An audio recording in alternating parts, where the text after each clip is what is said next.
Imagine your life as a massive skyscraper. Most people think success is about grand gestures, sudden breakthrough moments, or lightning strike inspiration. But we've been lied to. The reality is that the skyscraper is actually built brick by brick, something seemingly insignificant that most people completely overlook. If you've come to believe that goal attainment can be quick or that success can come from one aha moment, it's not your fault. We live in an age of instant gratification where a lot of things are at our fingertips. And goal attainment and success, it's not an event. It's a continuous process of small, strategic choices that compounds over time. Think about world-class athletes, pioneering entrepreneurs, or groundbreaking scientists. Their achievements aren't random. They're the result of meticulous, crafted habits that most people never see. Today, we're going to talk about the role habits play in achieving our goals, and I'll share my 5-step strategy that you can start applying today to build the right habits that's going to align with your goals and keep you moving towards them every single day. Let's face it, many of us have been taught to set big, audacious goals. We're told to dream big and to aim high.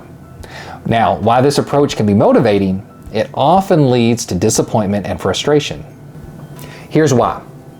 Goals are outcome focused. When we set goals, we're fixated on the end result rather than the process that gets us there. This is where our habits play such a huge role in our lives and why those tiny changes can lead to massive success. This is where habits come in. Habits are the building blocks of our lives, shaping our actions, decisions, and ultimately our outcomes. There are 4 reasons why habits are so powerful. Number 1, habits are process-oriented. They focus on the small daily actions that lead to big changes over time. Number 2, habits are manageable. Small, consistent actions are less daunting and easier to maintain. Number 3, habits are ongoing. Unlike goals, habits don't have an endpoint. They just become who we are. And 4, habits change our identity. No, I am not overstating this. Habits change who we are. As we perform habits day after day, they shape our self-perception and our beliefs.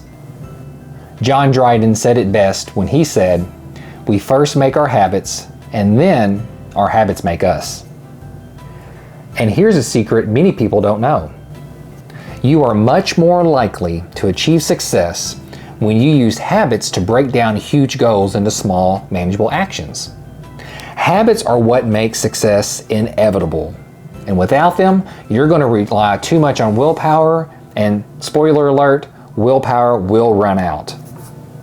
That's why so many New Year's resolutions often fail. People set their goals but forget to build the habits. Want to lose 20 pounds? Well, you'll need to create a habit of meal prepping, not just that ambition. Want to save $10,000?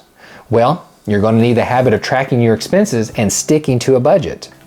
As James Clear puts it in his fantastic book, Atomic Habits, you do not rise to the level of your goals, you fall to the level of your systems.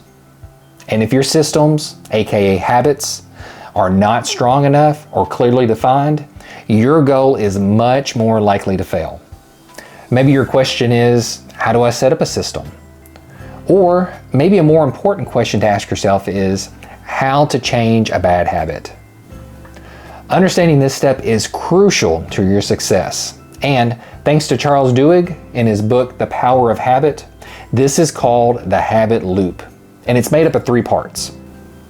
Number 1, the cue, or what we call the trigger. This is the event or situation that initiates the habit. This can be an emotional state that you're in, the time of day, a location, or really anything else that triggers that behavior.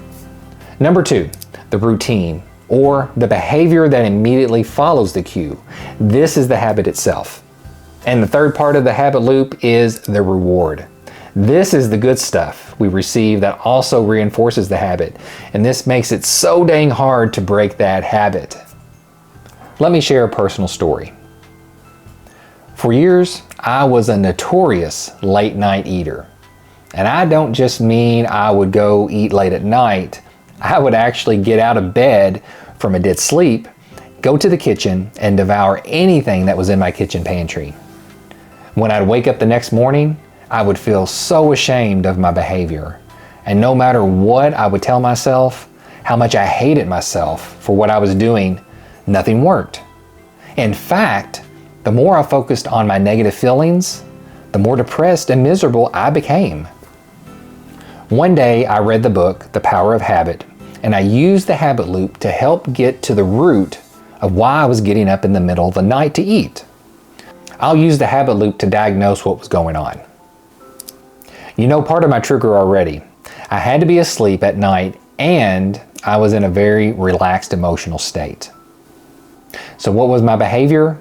Well, my habit was to immediately get up and go directly to the kitchen pantry. And that was where my reward was. I remember feeling so satisfied as I stuffed cookies, chips, and any candy into my mouth. It was like I was a zombie. I didn't have any control over my actions. So, I identified my habit loop. But this was only half of the battle. I still needed to change my behavior and start a new habit. So how did I do it? Hey, I just want to take a moment and say I hope you are enjoying this video and finding a ton of value in it. If so, please be sure to click the subscribe button and turn on notifications to get more gold nuggets. So how did I change my behavior?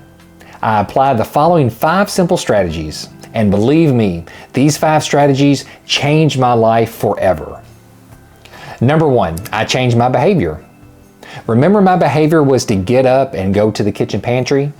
So I stopped making that trip to the kitchen. This was key to me breaking that habit, but believe me, it took a lot of time to find out exactly the right combination of tactics. A lot of trial and error and a lot of persistence. More of these tactics in just a moment. Number 2, I celebrated small wins. So a small win for me was only getting up every other night to snack. Now, I know this might not sound like a win. After all, I was still getting up at night and I was still feeling lousy in the morning. But being mindful of this small win gave me hope. And with that hope, over time, it helped me to overcome my habit. Number 3, I was patient and persistent. I've said this many times before, but believe me when I say it, changing a habit is a gradual process. I slipped up many times, and I wondered more than once if I was destined to be stuck with this habit and live with the shame that would follow. But I didn't give up. I'll say it again, don't give up. There is always a best path forward. You may not know what it is right now, but you will, I promise. Number 4, I tried to make it easy. The easier you make a new habit, the more likely you're going to be to stick with it. And for me, making it easy also meant that I had to make it easy and straightforward. After all, I was half asleep when I was committing to this bad habit. I tried many tactics, some worked, some did not, and that was okay. For me, I just started to see prolonged success and habit formation when I replaced most of the junk food in my pantry with healthier alternatives. And the junk food I did keep, I placed it on the top shelf of a closet furthest away from the bedroom. This made getting to the food very difficult. But the most impactful tactic of all was simply keeping a glass of water beside my bed. I created a habit of reaching for this when my cue was triggered. And number 5, I tracked my progress. I kept a daily journal of my progress. It wasn't anything fancy or complicated. I just bought a pocket notebook, and each day I listed the date and whether I was successful the night before in staying in bed. If I did get up, I wrote that down along with what I ate. The truth is, I didn't like doing this because it brought back all the shame that I would feel when I woke up in the morning. But It was an important part of my journey because it forced me to use my part of the brain that dealt with reasoning and problem solving, not just the emotional and reactive part of my brain. And you know what? Over time, I actually began looking forward to this routine, as crazy as that may sound. It was like a puzzle, and I would try to figure out new tactics that I could apply to change my behavior. I'd love to tell you that my habit of eating after I go to bed is a thing of the past. The reality is, I still slip up occasionally, but I can live with that. You see, contrary to popular belief, habit formation isn't about perfection. It's about resilience. Missing one day isn't going to be the end of the world. The key is to evaluate what happened, make any necessary changes, and move on. Think of your good habit as a chain. Each day you are successful, you're going to add another link to that chain. If you miss a day, that chain stops. But you have the opportunity to start another chain, adding a new link for a new day. When you look back, you're going to see a lot of chains, and you're not going to notice a few missing links.